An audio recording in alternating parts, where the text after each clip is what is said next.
নমস্কার। আপনারা জানেন আগামী ১লা আগস্ট থেকে সমগ্র পশ্চিমবঙ্গ জুড়ে জনগণনা শুরু হচ্ছে। এক্ষেত্রে সরকারি প্রতিনিধিরা আপনাদের বাড়িতে আসবে এবং ৩৩টি প্রশ্ন জিজ্ঞাসা করবে। তো কী সেই ৩৩টি প্রশ্ন তা নিয়ে আজকে এই ভিডিও। তার আগে বলে রাখি, এবারের জনগণনা সম্পূর্ণ অনলাইন অর্থাৎ ডিজিটাল পদ্ধতিতে মোবাইল অ্যাপের মাধ্যমে এবং ২টি ধাপে সম্পন্ন হবে। তো প্রথম ধাপে সরকারি আধিকারিকরা বাড়ি ও গৃহস্থালির যে তথ্য তা সংগ্রহ করবেন এবং দ্বিতীয় ধাপে জনগণনা অর্থাৎ জনসংখ্যা এবং মানুষের যে ব্যক্তিগত তথ্য সেগুলো সংগ্রহ করবে।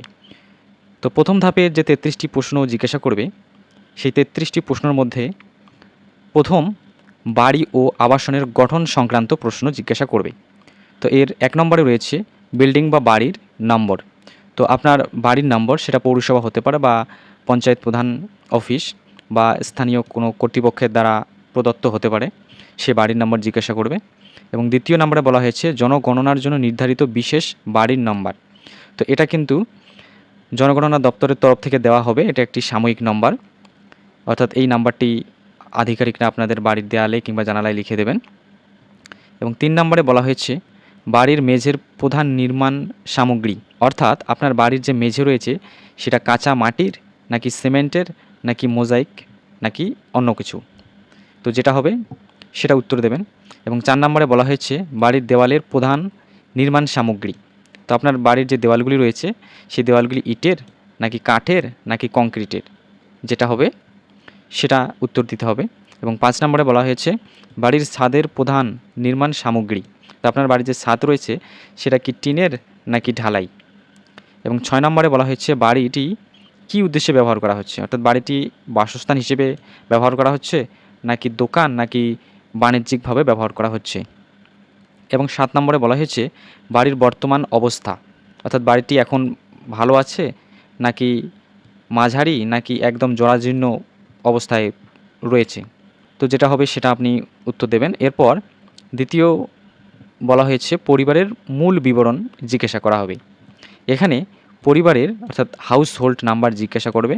এই হাউস হোল্ড নাম্বার আপনারা অন্নপূর্ণা ভাণ্ডার আবেদন করার সময় দেখেছেন যে রেশন কার্ডের হাউস হোল্ড নাম্বার, তো সেই রকম যখন আপনি ফর্মটা সাবমিট করবেন কিংবা আধিকারিকরা ফর্মটা সাবমিট করবে তখন আপনাকে একটি হাউস হোল্ড নাম্বার সেখানে দেওয়া হবে, সেই হাউস হোল্ড নাম্বারের কথাই বলা হয়েছে। তো এক্ষেত্রে বলে রাখি, এই সার্ভে আপনি যদি চান অনলাইনে মোবাইল দিয়েও করতে পারবেন।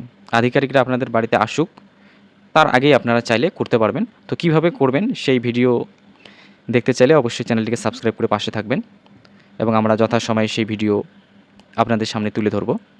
এবং ৯ নম্বরে বলা হয়েছে পরিবারের সাধারণভাবে বসবাসকারী মোট সদস্য সংখ্যা, অর্থাৎ আপনার পরিবারের সদস্য সংখ্যা কত সেটা জানতে চাইবি।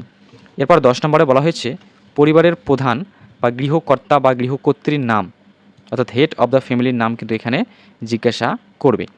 তারপর হেড অব দ্য ফ্যামিলি স্ত্রী নাকি পুরুষ সেটা জিজ্ঞাসা করবে।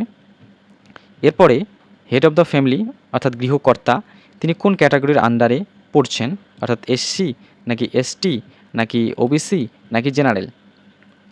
এরপর ১৩ নম্বরে জিজ্ঞাসা করবে বাড়িটি নিজেদের নাকি ভাড়া বাড়ি, আপনি যে বাড়িতে বসবাস করছেন সেটা ভাড়ায় নাকি নিজের। এরপর ১৪ নম্বরে বলা হয়েছে পরিবারের ব্যবহারের জন্য কয়টি থাকার ঘর আছে, অর্থাৎ আপনার বাড়িতে কয়টি বেডরুম আছে সেটাও কিন্তু জিজ্ঞাসা করবে।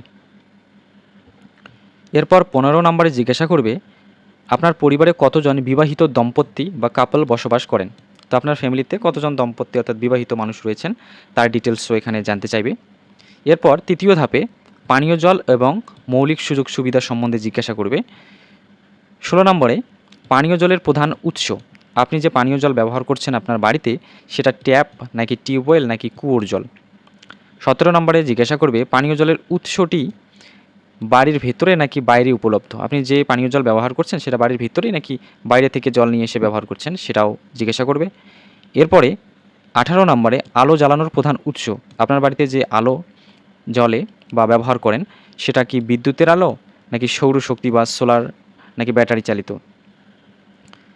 এরপর ১৯ নম্বরে বলা হয়েছে শৌচাগার বা ল্যাট্রিন ব্যবহারের সুবিধা আছে কিনা, আপনার বাড়িতে শৌচাগার কিংবা ল্যাট্রিন আছে কিনা।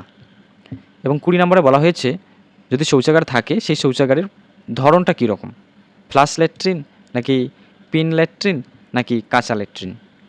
এরপর 21 নম্বরে জিজ্ঞাসা করা হবে ব্যবহৃত নোংরা জল বা বজ্র জল নিষ্কাশনের ব্যবস্থা আছে, অর্থাৎ আপনার বাড়িতে জল নিকাশি ব্যবস্থা আছে কি না। এরপর 22 নম্বরে বলা হয়েছে স্নানের ঘরের সুবিধা ভেতরে আছে কি না, অর্থাৎ আপনার বাড়িতে স্নানের ঘর বা বাথিং ফ্যাসিলিটি আছে কি না। 23 নম্বরে বলা হয়েছে রান্নাঘর আছে কি না, এবং সেই রান্নাঘরে এলপিজি নাকি পিএনজি গ্যাস কানেকশন আছে নাকি কোনো গ্যাস কানেকশন নেই, এটাও কিন্তু জিজ্ঞাসা করা হবে। এবং 24 নম্বরে বলা হয়েছে রান্নার জন্য প্রধানত কি জ্বালানি ব্যবহার করা হয়, আপনি কাঠ ব্যবহার করেন নাকি কয়লা নাকি গ্যাসে রান্না করেন, সেটাও জিজ্ঞাসা করবে। এবং চতুর্থ ধাপে বলা হয়েছে পারিবারিক সম্পদ, গ্যাজেট ও যানবাহনের বিবরণ। তো এক্ষেত্রে 25 নম্বরে জিজ্ঞাসা করবে বাড়িতে রেডিও বা ট্রানজিস্টর আছে কি না। এবং 26 নম্বরে বলা হয়েছে বাড়িতে টেলিভিশন বা টিভি আছে কি না, এটাও জিজ্ঞাসা করবে। এবং তারপর 27 নম্বরে জিজ্ঞাসা করবে ইন্টারনেটের ব্যবহারের সুবিধা আছে কি না, অর্থাৎ আপনার বাড়িতে ইন্টারনেট উপলব্ধ আছে কি না। 28 নম্বরে জিজ্ঞাসা করবে ল্যাপটপ বা কম্পিউটার আছে কি না। এবং 29 নম্বরে জিজ্ঞাসা করবে টেলিফোন বা মোবাইল ফোন বা স্মার্টফোন আছে কি না। 30 নম্বরে জিজ্ঞাসা করবে সাইকেল, স্কুটার বা মোটর সাইকেল আছে কি না। এবং 31 নম্বরে জিজ্ঞাসা করবে কার, জিপ বা ভ্যান গাড়ি আছে কি না। এবং পঞ্চম পর্যায়ে জিজ্ঞাসা করবে 32 নম্বর প্রশ্নে পরিবারের প্রধান খাদ্যশস্য হিসেবে কি খাওয়া হয়, আপনারা চাল ব্যবহার করেন, ভাত খান নাকি গম অর্থাৎ রুটি খান, তো সেটাও জিজ্ঞাসা করবে। এবং 33 নম্বর প্রশ্ন অর্থাৎ সর্বশেষ প্রশ্ন হচ্ছে শুধুমাত্র জনগণনা সংক্রান্ত যোগাযোগের জন্য একটি বৈধ মোবাইল নাম্বার, অর্থাৎ আপনাদের পরিবারের চালু একটা মোবাইল নাম্বার জিজ্ঞাসা করবে। তো এই 33টি প্রশ্ন কিন্তু আধিকারিকরা আপনার বাড়িতে এসে জিজ্ঞাসা করবে।